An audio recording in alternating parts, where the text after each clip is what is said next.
welcome to Im Tirtzu's Zionist Salon. And we have something really quite special today. It is not often that one gets to encounter a beacon of clarity, of conscience, and of courage. And happily today is that day. I am pleased and honored to be speaking with Colonel Richard Kemp, someone who the vast majority of you know. For those who are not familiar with Colonel Kemp, with Richard, he was a long-time member of the British military, and in that capacity, 30 years worth, he was involved in some of the major flashpoints in the world: Northern Ireland, Afghanistan, Iraq, and uniquely perhaps, his wisdom comes from direct experience. It's not just from books, it's not just from reading about things, but it is from life experiences.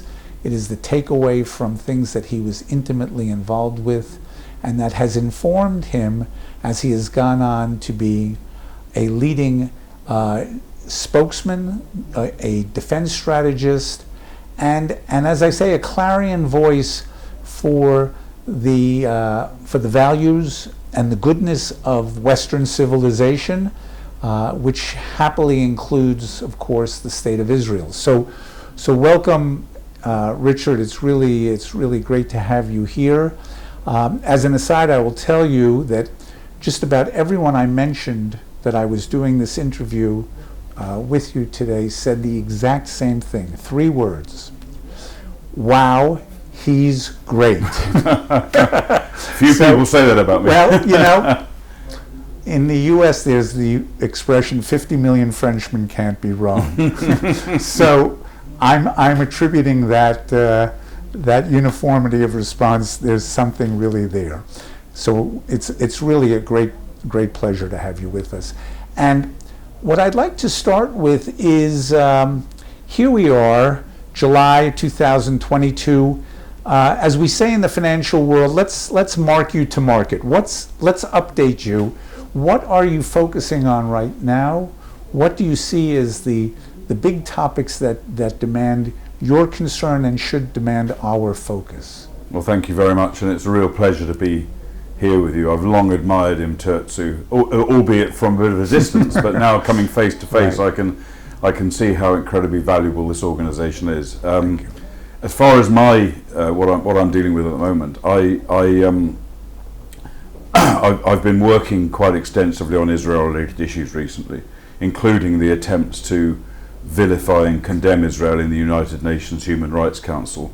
And just a few weeks ago, I spoke at the UN Human Rights Council against a report that's recently been issued about Israel's alleged war crimes, crimes against humanity, the standard stuff that we see churned out by that inaugust body about Israel. Also, I'm dealing quite a lot with Ukrainian issues, analysis and consultation relating to the Ukrainian conflict, the Russian invasion. And that is the whole area, not just of Ukraine, but of the threat that Russia poses to the West, is something that concerns me at the moment. And I suppose also I'd say China, which remains closely allied to Russia, but despite that represents an even bigger threat to the West than I think Russia does, despite the immediacy of that threat. Right. And then, everyone's best friend, Iran, which I think threatens us all. Well, you've hit all the buttons, and so before we get to some of the specifics about those particular areas, I'd like to just ask, in terms of you as Richard Kemp, these are recent milestones, but they obviously emanate from experience, from your accumulated experiences. What would you say, looking back, is sort of the common theme, the driver in your career? Well, I would say it's ever since I first joined the army back in 1977, before most of your viewers were born, probably. My role has been to fight against injustice, against threats to the West, and I did that, frequently in operational theatres like Northern Ireland, Afghanistan, Iraq, the Balkans, against people who were trying to intimidate and inflict violence on others. That was the role of the British Army, really, for most of the time I was in it, and I was actively engaged. But since then, I've kind of attempted to take up the same sort of fight, but using the pen rather than the sword. I'm too old and fat now to use a sword to any great effect, but the pen I can wield, and so I try and bring the experience I gained in my military career and dealing with very, very wide range of violent situations, mostly but not exclusively to do with terrorism, and I try to use that experience and that knowledge to inform others and hopefully, where possible, to correct misconceptions and false narratives, media abuse, and so on. Well, as I said in my introduction, you have the unique advantage of having experienced these things. So your wisdom comes from direct experience. It isn't theoretical. You have seen things on the ground. You have seen things in action that have, what you're saying, have led you to larger, overarching conclusions, perspectives, points of view that continue to inform what your interests are and what your concerns are.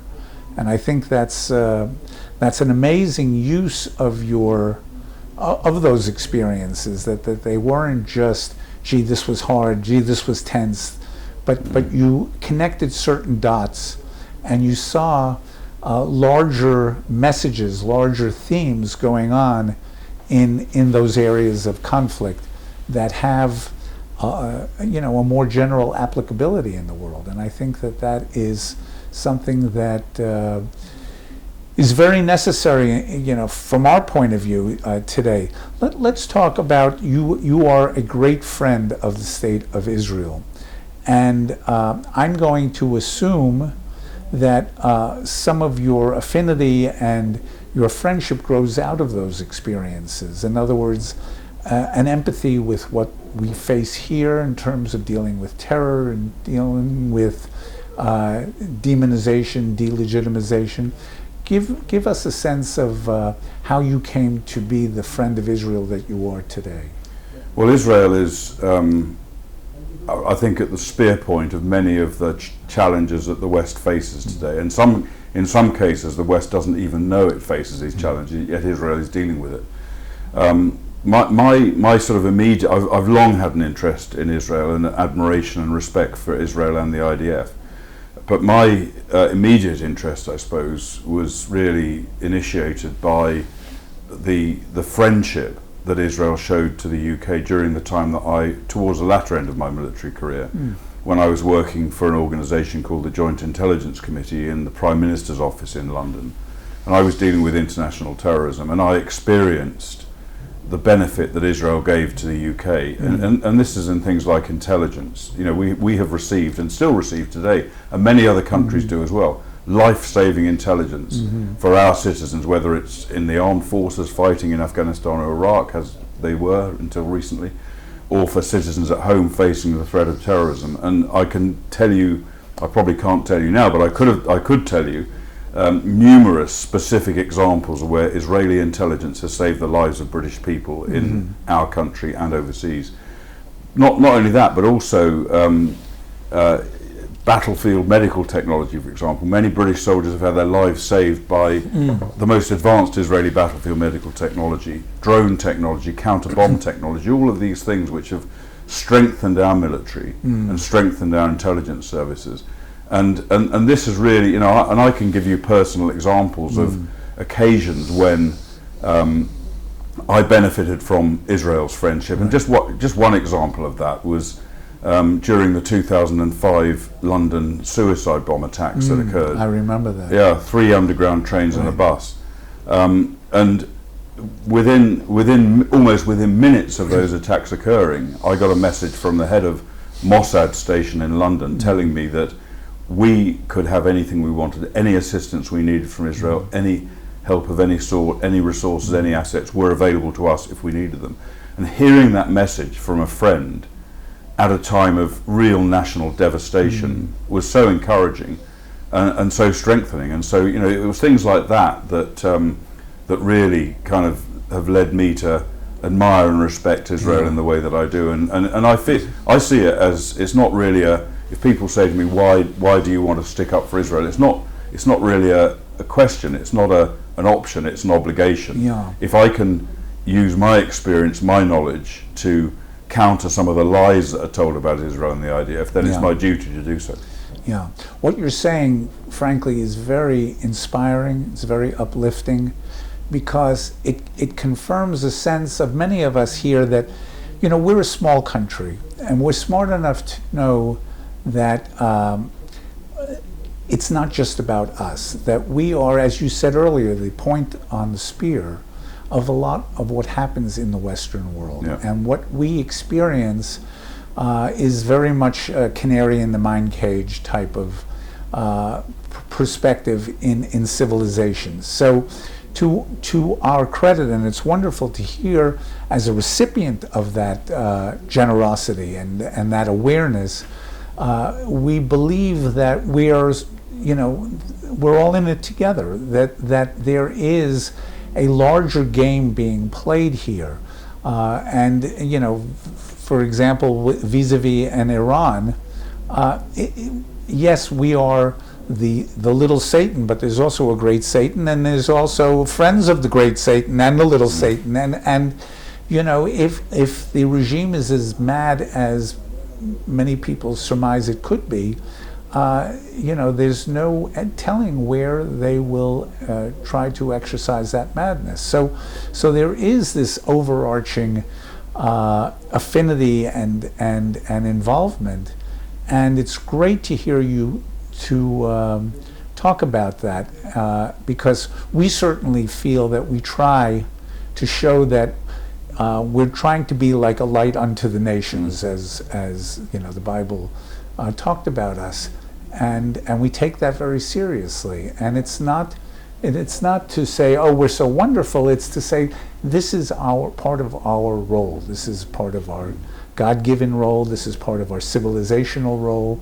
We think we have something to add and to contribute, and it's great. And I'm very touched to hear that story about the 2005 attack. It's really very powerful. So in that regard, in terms of the West and Israel, let's talk a little bit about the Ukraine, because it's a terrible situation. It's a terrible situation for the Ukrainians first and foremost. It's terrible in terms of the brazen aggression of Putin and the Russians, but it's also a very difficult situation for us here in terms of in a real world trying to navigate a very difficult situation. And what I'm, as you well know, and for the benefit of our audience, what I'm referring to, of course, is the presence of the Russian army next door in Syria, our ability to operate with more or less impunity as we need to against Iran in Syria, and we've tried to walk a thin line in that regard. Give me your thoughts about what the West should be doing vis-a-vis Ukraine, and what you think Israel should be doing. Yeah, just a slight aside on that before I answer your question.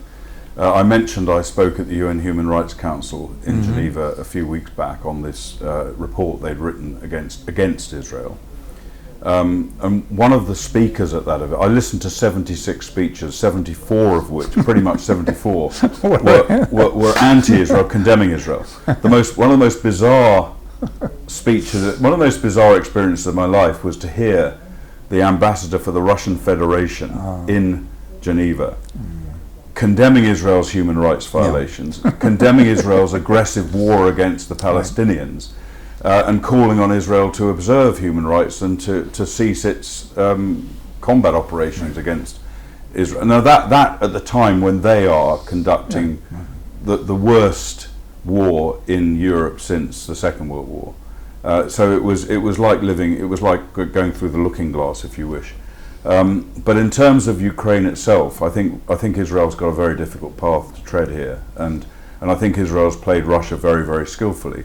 for a number of years in being able to carry out a significant number of attacks against Iranian and Syrian facilities being lined up against Israel that threaten Israel, being able to carry out attacks to stop that from developing into a significant base of operations. And the Russian-Israeli, I wouldn't say cooperation, but shall we say coordination, has been deeply impressive. It's become more problematic recently, and that's partly because of Ukraine, because of course Israel has tried to tread a careful path, but Israel had no choice other than to condemn Russia for what happened in Ukraine, and did so, and is paying a bit of a price for that, I think, in terms of, not necessarily right now, but potentially future limitations on its freedom of operations in Syria. But in the wider perspective, what can the West do about Ukraine?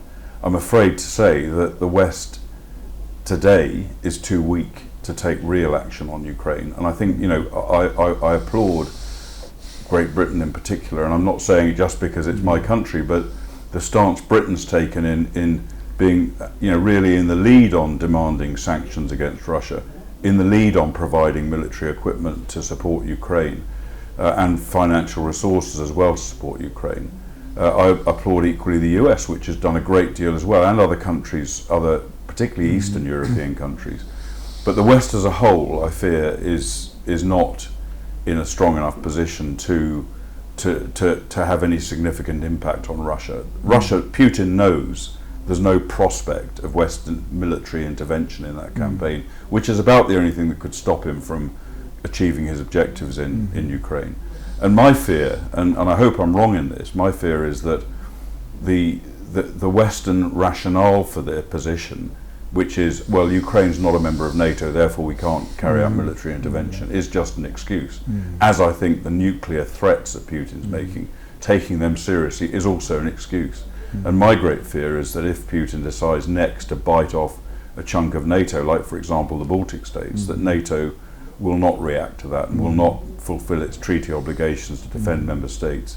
Because I think there's just such a weakness, particularly in Western Europe. And if Western Europe's not going to react to it, why would the US? Why is the US going to commit combat forces to help NATO countries in Eastern Europe if the Western European countries aren't going to do so? So I think that's a challenge that's coming to us in the future. But I would say that Israel has done, under the radar, I've no doubt that Israel's done a lot to help Ukraine. And we know that Israel's pretty much the only country that, for example, deployed a field hospital into Ukraine during while the conflict's going on.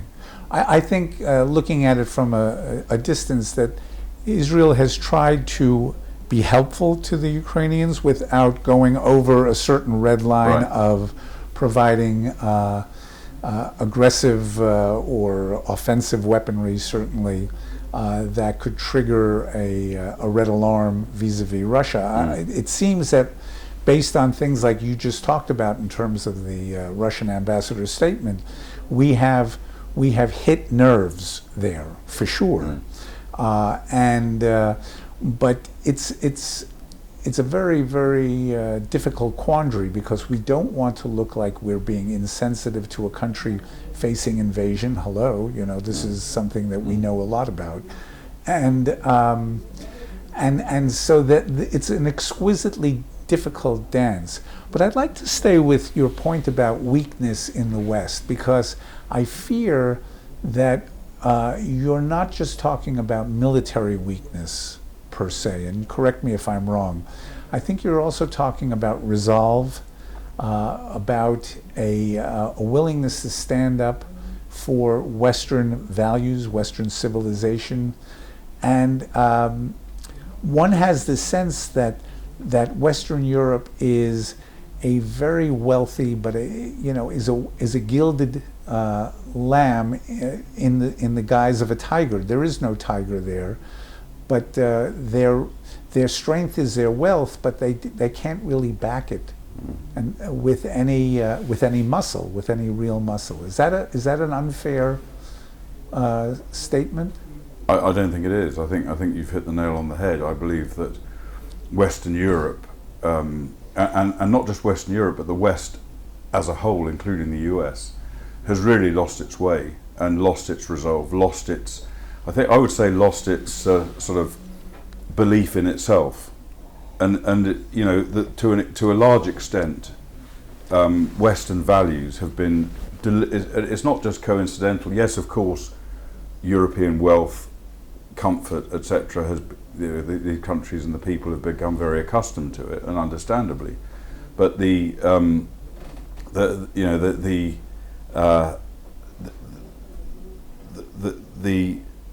willingness to stand up and protect those values, I think, has largely disappeared, and it's partly due to fear of conflict, partly due to a sort of belief that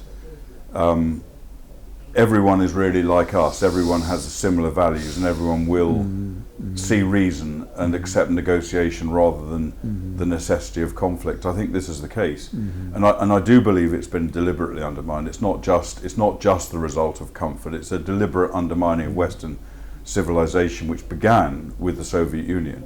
The Soviet Union very skillfully, in the same way as they attempted to, and successfully attempted to delegitimize Israel from the 1960s, probably the 1950s onwards, and still are doing so in many ways.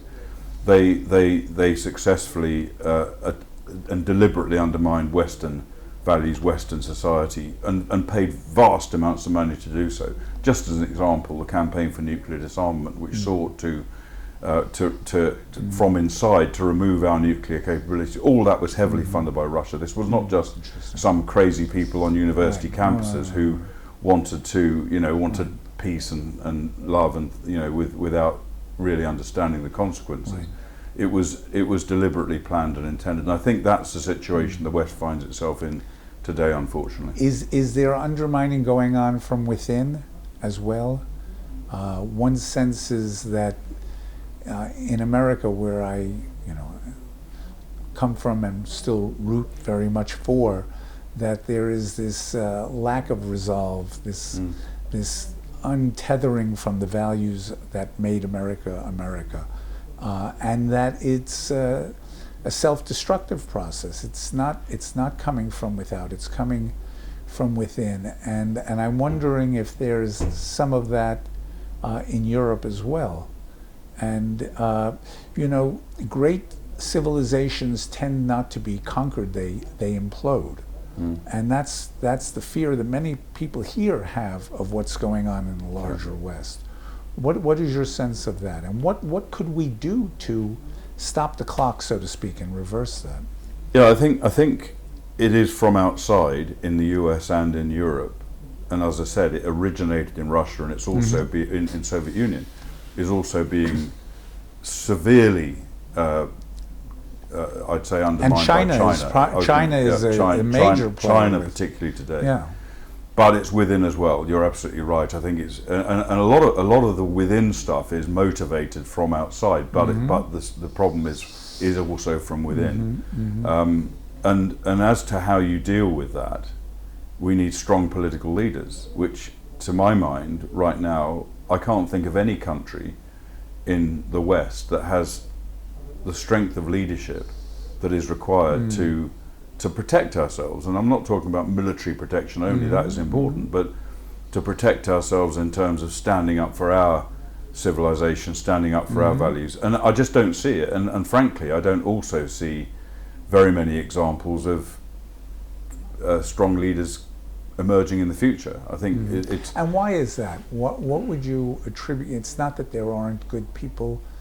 Is it because one would be somewhat masochistic to go into politics and put their lives under a microscope and be forced to account for any number of things that each of us has to account for in life? What do you attribute that to? I think a lot of it is exactly what you just said. In other words, it's entering the devil's lair in a way to go into politics where everything is so closely scrutinized.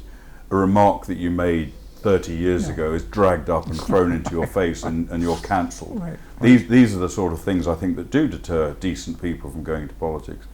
And it's really, I think, I would say a single most significant factor is just the media, which, and I would say particularly in the UK, I'm sure the same applies to a similar extent in countries like the US and other European countries. But in the UK, for example, we have the BBC, which has its own agenda, its own left-wing agenda, hard left-wing agenda, and everyone is influenced by the BBC, and people see the BBC for some reason that I don't really fathom as being a kind of objective organisation, but it isn't. It's got its agenda, and that agenda drives politics. And I think, you know, people like Winston Churchill, for example, and Margaret Thatcher to a similar extent, if the same level of media scrutiny had applied during their time, and it did more in Thatcher's time, then, you know, Churchill would not have emerged, I don't think. He would not have been been the great leader he'd been, because he wouldn't have been allowed to be, because the media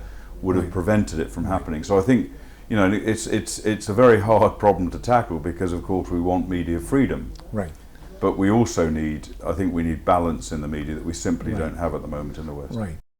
But what you're saying is that many of the leading pillars of the society do not share the affinity for protecting, nurturing, defending the values of the society that will enable it to progress into the future as a great country, as a great civilization, a great society.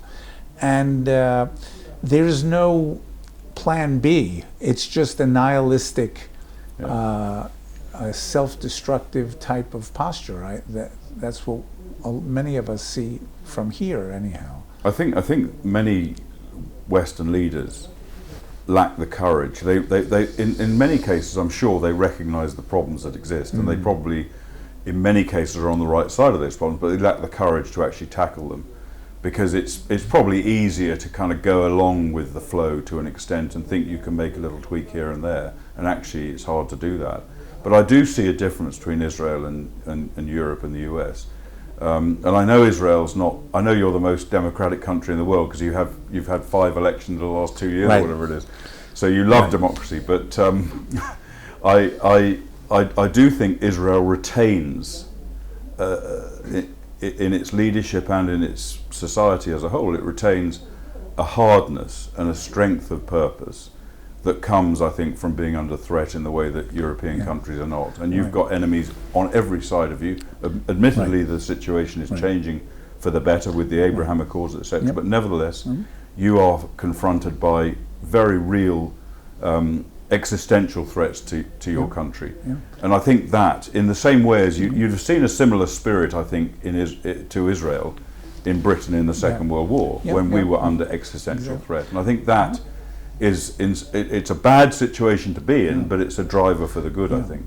I've gotten myself into a lot of hot water by telling people that Israel is blessed to have external enemies. It sounds very counterintuitive, but it really, you just really summarized the case for it very well. It is a matter of strengthening inner resolve here. In some respects, ironically, the most difficult time in this country was in the wake of Oslo, when there was a sense that, we're going to have peace. And then we started to see the internal divisions in the country start to manifest themselves more and more, culminating in the assassination of Yitzhak Rabin and the tensions that flowed from that. But, Im Tirtzu, which is all about protecting Zionism and values, defending against anti-Zionist attempts at demonization and delegitimization here within Israel, and many of our friends in the United States are surprised to hear that there is anti-Zionism within Israel itself, and also to elevate Zionist values with our citizenry. We're very worried about what we see as a crisis of confidence here. And the crisis of confidence or resolve manifests itself, as we see it, in Israel's reluctance to assert its sovereignty, its control, its sense that we are calling the shots in this country. This is our country, and there's sort of an ethos of keeping a lid on things, and historically that has meant tolerating lawlessness, tolerating violence, tolerating two ways of doing things where the law applies to the Jewish residents but not necessarily to the Arab residents for fear of alienating them, for fear of... And this is starting to take on very problematic proportions where we're worried about... you saw last year here there were riots in our mixed cities. We've never seen that before, and now we're seeing it now, and we're concerned about that. So you have a unique perspective on this. Our fear is that when you try to be too tolerant or too giving, it's perceived not as being reasonable and, oh, I'll meet you halfway. It's perceived as being weak. And weakness is meant to be exploited. And maybe that's a cultural thing in some parts of the Arab world, that you take reason and nuance as weakness. And you have tremendous experience with this from your past experience. I'd love to get your point of view of whether that's realistic or not. I think it is, and I think the culture here in the Middle East. I've spent a lot of time in different countries in the Middle East, and the culture here is a culture that respects strength and despises weakness. And if it sees weakness, and it tries to create weakness in many cases, if it sees that, it exploits it and pushes further and further and further. And we've seen that really since even before the recreation of the State of Israel in 1948. You know, we saw Arabs in this country attempting to shove the Jews into the sea, right even before the state was created, and we see a continuation of that. And I think, you know, in my view, yes, we've got the Abraham Accords, and countries outside of Israel, countries like UAE, Bahrain, and I believe also like Saudi Arabia, they respect and admire Israel because of its strength. And I think, you know, by not exerting strength over Israel's own territory, I think that would undermine the support from the Arab world. And it's, I think the big difficulty is for people who believe that, you know, you're going to create peace between Israel and Palestinian Arabs by giving them concessions.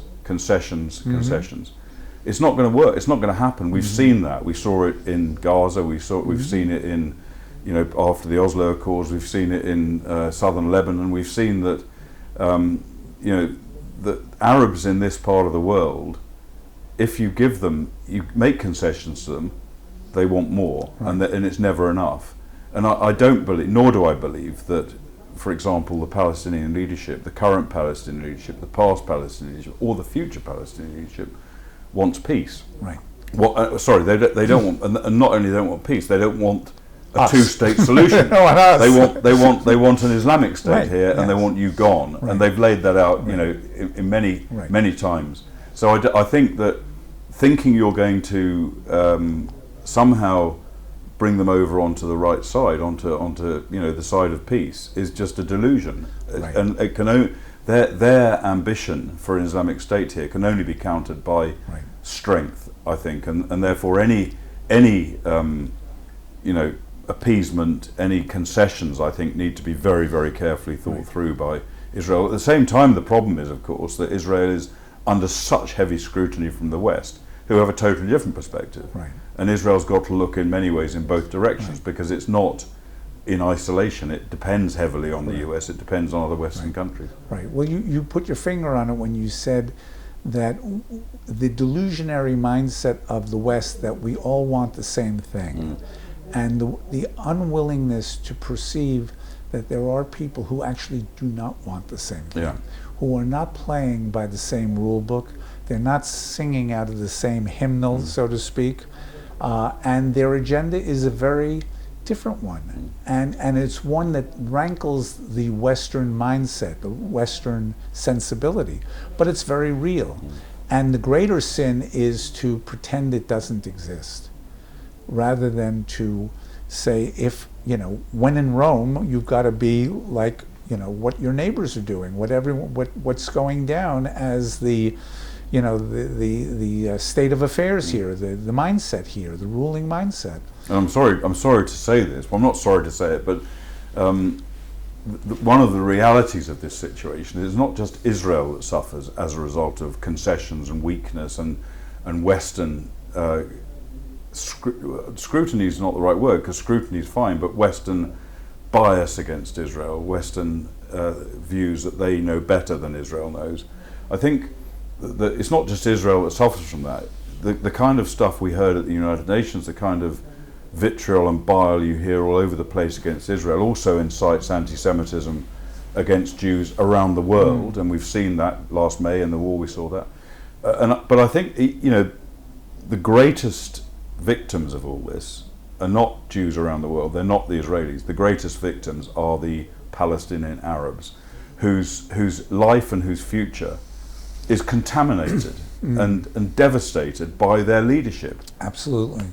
It's when you see the curricula in the schools, when you see the poisoning of the well with 3-year-olds, this really is a crime against humanity. It is, and you say, how can this is where you divorce yourself from that mindset, and you say, how can people be like that? How is that possible? But it is possible. And the Abraham Accords is something that we feel very excited about here, and maybe we can end on a positive note, which is the potential for the Abraham Accords to become something even larger, like a regional alliance, including countries like India, which we've had just recently a very interesting multilateral conference with about defense sharing and information sharing. Southeast Asian countries who feel that let's take the initiative.